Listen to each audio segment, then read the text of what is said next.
আসসালামু আলাইকুম। কেমন আছেন সবাই? আশা করছি সবাই খুব ভালো আছেন। আলহামদুলিল্লাহ আমরাও আল্লাহর রহমতে আছি খুবই ভালোই। প্রতিদিনের মতোই শুরু করছি আমার নতুন আজকের ব্লগ। এই তো দেখতে পাচ্ছেন এটা হচ্ছে একটা গিফট বক্স, জাদুর বাক্স। এখান থেকে সুন্দর একটা গিফট বের হবে। আর গিফটটা কে আমাকে দিয়েছে সেটা আপনাদের সাথে শেয়ার করব। আপনাদের আগে দেখাচ্ছি যে গিফটটা কেমন। খুবই সুন্দর, আমার কাছে খুবই ভালো লেগেছে।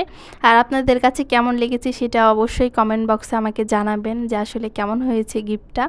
এই তো দেখিয়ে দিলাম আমার সেই খুব সুন্দর উপহারটা। আমার কাছে তো খুবই পছন্দ হয়েছে, খুবই। এরকম একটা রিংয়ের আমার খুব শখ ছিল, সেটা আমি পেয়েও গেলাম। এই রিংটা কেমন হয়েছে সেটা অবশ্যই জানাবেন। এটা কিন্তু কোনো ডায়মন্ড রিং না, এটা হচ্ছে গোল্ডের রিং। এটা ছিল গোল্ড, পুরাটাই গোল্ড, আর মাঝখানে হচ্ছে স্টোন বসানো। আর এই উপহারটা আমাকে কে দিয়েছে এটা কিন্তু আপনারা এতক্ষণে বুঝেই গিয়েছেন। হ্যাঁ, এটা হচ্ছে আমার একমাত্র ভালোবাসার মানুষ, আমার হাজব্যান্ড আমাকে উপহার দিয়েছে এই রিংটা। খুবই কিন্তু সুন্দর হয়েছে। এটা মেইনলি হচ্ছে আমাদের বিবাহবার্ষিক উপলক্ষে আমাকে দিয়েছে। আর বিবাহবার্ষিকের তারিখটা আর উল্লেখ নাই করি। যাই হোক, এটা কিন্তু খুবই সুন্দর হয়েছিল। আমি হাতে পরিয়েও দেখিয়ে দিলাম। এটা ছিল বেশ কয়েকদিন আগেরই একটা ভিডিও, এটা আপলোড দেওয়া হয়নি, আজকে দিয়েই দিলাম। এই তো সুন্দর করেও দেখিয়ে দিলাম, এই পাশটাও দেখিয়ে দিলাম, ও পাশটাও দেখিয়ে দিলাম। আর আপনারা অবশ্যই কমেন্ট করে জানাবেন যে আসলে কেমন হয়েছে। আমার কাছে কিন্তু খুবই ভালো লেগেছে, খুবই। আর এরকম একটা রিংয়ের খুবই শখ ছিল আমার। আমি তাকেও বলেছিলাম, আগে অনেকবার বলেছি, এরকম একদম সিম্পল আমার একটা রিং আমি বানাবো বা কিনবো, যাই হোক একদম সিম্পল জিনিস আমার সবসময়ই পছন্দ। আর সেটা পেয়েও গেলাম আলহামদুলিল্লাহ। আর এদিকে হচ্ছে ঈদের জন্য কিছু বাজার করেছিলাম সুপার শপ থেকে। সুপার শপ গেলেই তো যা দেখি তাই কিনতে মন যায়। এটা তো আমি প্রথমেই বলেছি যে এটা হচ্ছে ঈদের আগের ভিডিও। এটা হচ্ছে আপলোড করতে করতে একটু লেট হয়ে গেল, যাই হোক তবুও আপলোড করলাম। শুধু শুধু কষ্ট করে ভিডিও করে রেখে দিয়ে তো লাভ নাই, তাই ভাবলাম যে আপলোড করে দিই। এইখান থেকে আমি এই সুন্দর একটা প্লেটটা নিয়েছি, অনেক কিছুই নিয়েছি। এটা হচ্ছে একটা ট্রের মতো ছিল, এটার কালারটা আমার কাছে খুবই ভালো লেগেছে, একদম গ্লেসি একটা কালার ছিল। এই কারণে এইটাও নিয়ে নিলাম, একদম সিম্পলের মধ্যে ছিল, রাফ ইউজ করা যাবে সব সময়। এটাও খুবই ভালো লেগেছে। যা দেখি তাই কিনতে মন চায়, এই কারণে হচ্ছে সমস্যা। কোথাও গেলে চিন্তা ভাবনা করে যাই যে না, আগে মনকে কন্ট্রোল করে যাই যে যখন যাই পছন্দ হোক সব কিছুই নিব না, ভেবে চিন্তেই নিব। সব জিনিস সব সময় কিনে লাভ নাই, দেখা যায় যে ব্যবহার করাই হয় না, শুধু শুধু রেখে দেওয়া হয়। আর একটা চামচ নিয়েছিলাম।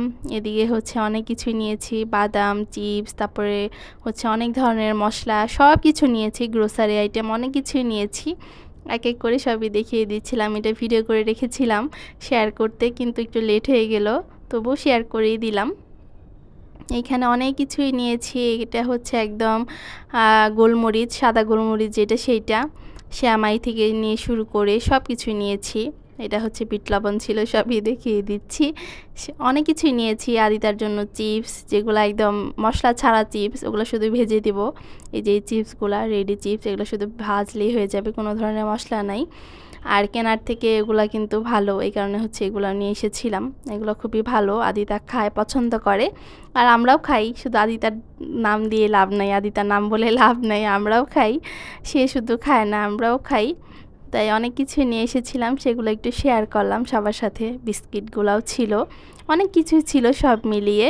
স্টিক সেমাই এনেছিলাম 2 প্যাকেট। আমাদের সেমাইটা বেশি লাগে, আমি মিষ্টি বেশি খাই, মিষ্টি জিনিস আমার কাছে খুব পছন্দ, তাই হচ্ছে সেমাই এনেছিলাম। সেমাই ছিল তবু আনা হয়েছিল।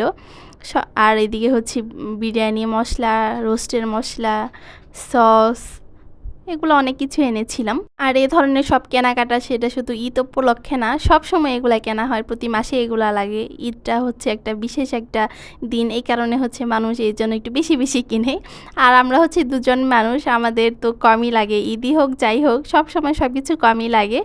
আর আমাদের এরকম কেউ আসেও না, এত দূরে কেউ আসতেও চায় না। আর ঈদে যেহেতু আমাদের ছুটি হয়ই নেই, এই কারণে হচ্ছে আমাদের দুজন মানুষই দুজনই থাকবো, এই কারণে সব কিছুই কম কম। আর আজকে হচ্ছে একটু তেহারি রান্না করব, এই কারণে হচ্ছে মাংসটা একদম সুন্দর করে মেরিনেট করে রেখে দিচ্ছি। এটা হচ্ছে গরুর মাংস ছিল, ছোট ছোট পিস করে নিয়েছি সুন্দর করে। আর সব মশলা দিয়ে, আমি হোমমেড মশলা ইউজ করেছি এখানে, আমি নিজেই তৈরি করেছি এই মশলাটা। এই কারণে হচ্ছে সুন্দর করে রেখে দিচ্ছি মেরিনেট করে। একটু পরে হচ্ছে রান্না করব। কিছুক্ষণ আগে মেরিনেট করে রাখলে ওটা ভালো হয়, তাই আমি হচ্ছে কিছুক্ষণ আগে রেখে দিচ্ছি। একটু পরে হচ্ছে আমি রান্না বসাবো। এদিকে আমার মাংসটা মেরিনেট হতে থাক। আর প্রিয় আপু ভাইয়াদের উদ্দেশ্যে একটা কথা বলে নেই, আমার চ্যানেলে যারা নতুন ভিজিট করছেন দয়া করে চ্যানেলটা সাবস্ক্রাইব করে পাশেই থাকবেন। যারা সাবস্ক্রাইব এখনও করেননি তাদের উদ্দেশ্যে বললাম, আর সবার উদ্দেশ্যে বলতেছি ছোট্ট একটা লাইক দিয়ে ভিডিওটা দেখা শুরু করবেন। আর এদিকে আমার মেয়েকে হচ্ছে খিচুড়ি খাওয়াবো, এটা হচ্ছে তার জন্য রান্না করেছি দুপুরবেলা। খিচুড়ি তাকে আমি মাঝে মাঝে দুপুরেও খাওয়াই, বিকেলেও খাওয়াই। একবার রান্না করি, দুইবার খাওয়াই, এরকম হয়। মাঝে মাঝে 3-4বার রান্না করতে মন চায় না। আর এইভাবে নরম করে খিচুড়ি রান্না করলে সে সুন্দর খায়। সে তো এমনি ইচ্ছে করে খায় না, তাকে মুখে দেই, সে শুধু গিলে ফেলে, এই পর্যন্তই। এই খিচুড়িটা আমি হচ্ছে সবজি দিয়ে রান্না করেছি, মিষ্টি কুমড়া দিয়েছি, আলু দিয়েছি। বেশি কিছু যখন না থাকে 2-3টা দিয়ে রান্না করি, আবার যখন বেশি কিছু থাকে সবগুলা সবজি একটু একটু দেই। আবার মাঝে মাঝে ডিমও দেই, ডিমও ভেঙে দেই রান্না যখন শেষ হয়ে যায় তখন। এভাবে কিন্তু আপনারাও খিচুড়ি খাওয়াতে পারেন যাদের ছোট বেবি আছে। খুবই পুষ্টিকর, খুবই উপকারী এরকম খিচুড়িটা। ডাল চাল সব থাকে, সবজি থাকে, ডিম থাকে, অনেকে মাছ দেয়, মাংস দেয়।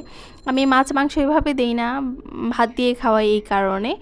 যদি ভাত দিয়ে না খেত তখন আমিও দিতাম। আর এদিকে আমি সুন্দর করে রান্নাটা বসিয়ে দিয়েছি। আর গত গ্রামের ভিডিওতে আমার যে গ্রামের ভিডিওগুলো এসেছিল, লাস্টের ভিডিওতে আমি তো সবাইকে দেখিয়েছিলাম যে আমরা বাড়ি থেকে চলে এসেছি। ওইখানে অনেক আপু আমাকে কমেন্ট করেছিল যে আপু ঈদের আগে কেন চলে আসতেছো, কেন ঈদ করতেছো না বাড়িতে। আসলে আদি তার বাবার ছুটি শেষ হয়ে গিয়েছিল, আমাদের ছুটি ছিল হচ্ছে 15 দিনের ছুটি। এই কারণে হচ্ছে আদি তার বাবার সাথেই চলে এসেছি। আদি তার বাবা আমাদের রেখে আসতে চেয়েছিল যে বাড়িতে ঈদ করো, কিন্তু সে তো একা একা ঈদ করবে। এই কারণে হচ্ছে আমরা চলে এসেছি সাথে, বললাম যে না চলেই যাই। এই কারণে আমরা চলে এসেছি ঈদের আগে। আসলে ছুটি যেরকম হয়, যখন হয় তখন তার বলে কয়ে ছুটি হয় না, ছুটি হঠাৎ করে হয়ে যায়। এই কারণে হচ্ছে এইভাবে আর ঈদটাও করা হয়ে ওঠে নাই। আমরা কোরবানির ঈদে যেতে চেয়েছিলাম, হচ্ছে বাড়িতে যাওয়ার কথা ছিল, এই কারণে রোজার ঈদে যাওয়া হয়নি। রোজার ঈদের আগে আমাদের ছুটিটা নেওয়া হয়েছিল, বাড়ি থেকে ঘুরে এসেছি। আর এখন কোরবানির ঈদে যেতে পারবো কি না সেটা আল্লাহ জানে ভালো। যদি ছুটি হয় যাব, আর না হলে তার যেতে পারবো না। এই তো। আর এদিকে হচ্ছে আমার মাংসটা সুন্দর করে কষিয়ে নিয়েছি। প্রথম দিকে কষিয়ে এখানে হচ্ছে আমার টক দই ছিল না বাসায়, টক দই না থাকার কারণে হচ্ছে দুধ দিয়ে দিচ্ছি, আর হচ্ছে একটা লেবুর রস দিয়ে দিচ্ছি একটু, এতেই হয়ে যাবে। টক দই না থাকলে এভাবেই দিই আমি। আর হচ্ছে লেবুটা খুবই ভালো ছিল, এক পিসে আমার হয়ে গিয়েছে, রস ছিল অনেক, বেশি দিতে হয়নি। এখন মাংসটা সুন্দর করে আরেক কয়েকবার কষিয়ে নিব। আর আমি যেহেতু তেহেরি রান্না করতেছি, এখানে কিন্তু যখন আমি মাংসটা মেরিনেট করেছি তখন কিন্তু সরিষার তেল দিয়ে মেরিনেট করেছি। তাই অনেকে হয়তো বা আমি যখন পেঁয়াজটা ভেজেছি তখন সরিষার তেল দিইনি। অনেকে ভাবতে পারে যে তেহারি রান্না করতেছি, সরিষার তেল কোথায়। তখন আমি মেরিনেট করার সময় ওটা দিয়ে মেরিনেট করেছি। আর যেহেতু একদম খাঁটি সরিষার তেল, বাট বেশি দিলে সেটা আবার ঝাঁজটা বেশি হয়ে যায়, এই কারণে হচ্ছে কম পরিমাণেই দিয়েছি। ওটা তখন মেরিনেট করার সময় দিয়েছি। আর এদিকে সুন্দর করে আমি চালটা দিয়ে দিলাম, ধুয়ে রেখেছিলাম আগে। এখন চালটা দিয়ে দিব, চালটা দিয়ে আর একটু সুন্দর করে কষিয়ে নেব চালটা। যে কোনো রান্নায় এক একজনের রান্নার প্রসেস এক এক রকম হয়। আমি যেভাবে করি হয়তো বা অন্য কেউ অন্যভাবে করে, কিন্তু রান্না তো একই, যার কাছে যেটা ভালো লাগে সেভাবেই সে করে।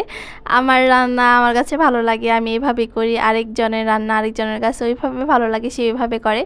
আমি যেরকম সব কিছু সব মাছ কষিয়ে রান্না করি, অনেক আপুরা দেখি ভেজে রান্না করে, কারণ তাদের কাছে ওইটাই ভালো লাগে। আর আমার কাছে কষিয়ে ভালো লাগে দেখে আমি কষিয়ে রান্না করি। এটা যার যার পছন্দের ব্যাপার, যার যার স্বাদের ব্যাপার, যার যার ইচ্ছা। এদিকে আমি হচ্ছে পানিটা সুন্দর গরম বসিয়ে রেখেছিলাম আগে, এখন দিয়ে দিলাম। এখন দিয়ে দিলে তো হতে দেরি লাগবে না, হয়ে যাবে। আর আমি যখন ভিডিওতে ভয়েস দিই তখন আমার মেয়ের তখন বেশি কথা বের হয় মুখ দিয়ে, তখন এমন কথা বের হয় যে কথা আর যন্ত্রণা, আমি ভয়েসটাও ঠিক মতো দিতে পারি না। যে এইখানেই যাই সে সেইখানেই যাবে, না হয় দূরে থেকে এরকম সাউন্ড করবে। আমার মাঝে মাঝে খুবই বিরক্ত লাগে, মেয়েটার জন্য ঠিকমতো ভয়েসও দিতে পারি না। তার পাশাপাশি তো রাস্তা আছে, রাস্তার গাড়ি, এত মাঝে মাঝে খুবই বিরক্ত লাগে, ভয়েস দিতে ইচ্ছা করে না। আর এদিকে সুন্দর করে একটু তো আমি দুধও দিয়ে দিলাম, এটা হচ্ছে গুঁড়ো দুধ আমি গুলিয়ে রেখেছিলাম, ওটা দিয়ে দিলাম। আর একটু হচ্ছে তেহরির মশলা দিয়ে দিলাম, যেটা আমি বানিয়ে রেখেছিলাম সেইটা। আর কয়েকটা আস্ত কাঁচামরিচ দিয়ে দিলাম, আর তো লবণ দিয়েছি। এই পর্যন্ত এখন ঢাকা দিয়ে রেখে দিব, একাই সুন্দর এটা হয়ে যাবে। তারপর হচ্ছে একটু ভাপে বসিয়ে রেখে দিব। এটা আমি রাইস কুকারে রান্না করতে চেয়েছিলাম কিন্তু করলাম না, গ্যাসেই বসিয়ে দিয়েছি। আর এটা কিন্তু অনেক সুন্দর হয়েছিল, খেতেও খুবই মজা হয়েছিল। আর আমার সব রান্নায় তো খুবই মজাই হয়, এটা সবসময় বলি। আর মজা হোক না হোক, এটা খাবার সবসময় মজাই বলতে হয়। যাই হোক আমরা খেয়েছিলাম, ভালোই লেগেছে। আদিতার বাবা খুবই পছন্দ করেছিল, অনেকটুকু হয়েছিল। পরে হচ্ছে বক্সে উঠে রেখে দিয়েছিলাম ফ্রিজে, পরে যাতে গরম করে খাওয়া যায়। একা একা তো দুজন মানুষ রান্না করলে আসলে ওইভাবে পরিমাণ ঠিক রেখে রান্নাটা করা যায় না। যাই হোক, আজ এ পর্যন্তই ভিডিওটা রাখবো, আর বেশি বাড়াবো না। সবাই ভালো থাকবেন, সুস্থ থাকবেন। আল্লাহ হাফেজ।